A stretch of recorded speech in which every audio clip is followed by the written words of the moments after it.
do things right or doing the right things.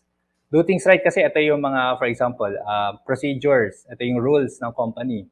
So you have to follow this and that. But doing the right things is your integrity. Ano ba yung tama ba talaga gawin?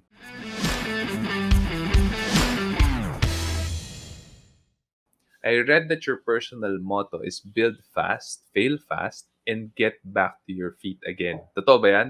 Yes, actually, Yeah. iba talaga yung startup eh. Startup talaga is like you're falling in the plane tapos talagang bubuuin mo yung parachute mo. So, ganun din siya. Mm. Build fast, fail fast, get back to your feet. Mm. There's no time for you to grieve. Kapag, for example, you failed, you don't have time to grieve on your failures. You only Mm. have time to make sure that you work on your failures and make it a success in the future. Kasi you Yeah. have to, talagang aaralin mo, how did you fail? And eventually, kailangan balikan mo, tapos aralin mo paano mo gagawin to ulit ng tama. Yeah. Yeah. Do you have any advice now for people who want to build a business but can't really afford to fail? Okay, so tumalon sila pero may parachute or dapat may trampoline dun sa ano sa baba. So, Anong advice mo sa kanila?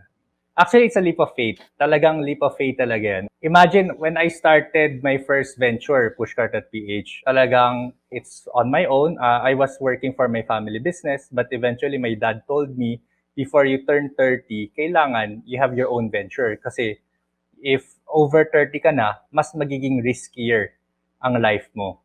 And kasi, why riskier? You'll have a family. You'll have kids. And then you'll have tuition fees to pay. So if you fail after 30 or 40, ang hirap na mag-recuperate. Imagine if you have a family na and bigla nag-fail yung business mo.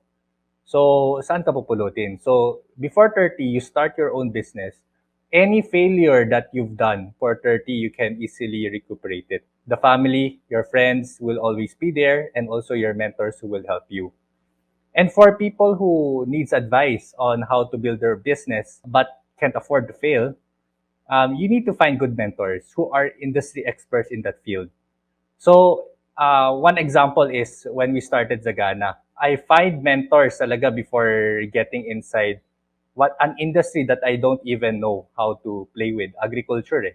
We started as a family business into trading. And from trading, it eventually led to online e-commerce.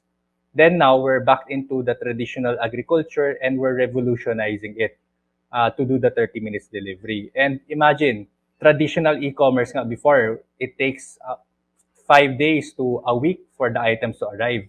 And now we have revolutionized it to 30 minutes delivery.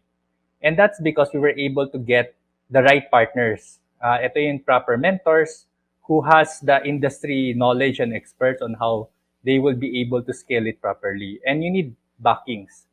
You need to have that billionaire mindset. Kung sino ba yung mag-back up sa business mo eventually, and they won't let you down.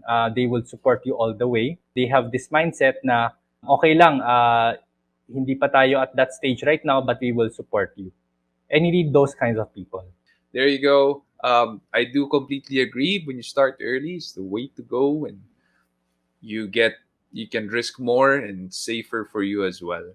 Before I let you go and before we end the session tonight, what would be your advice to people, maybe the young ones who are tuned in right now, thinking of getting into farming or agriculture or just starting a business?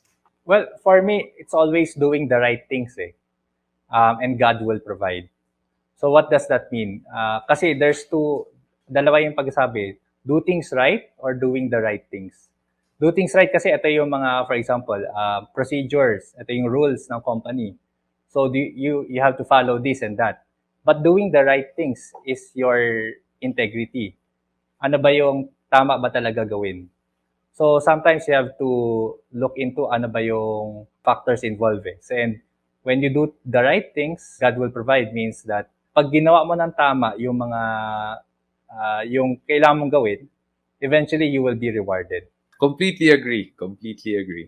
Thank you so much to those of you who have tuned in from the beginning up until now. Grabe. Thank you sa inyo. And please do help us share our podcast because, we believe that the Philippines really needs more and better leaders. That's what we believe. That's why we have this podcast. We're not making any money from this. We want to add value. We want to see more leaders here in our country. God bless you guys and good night.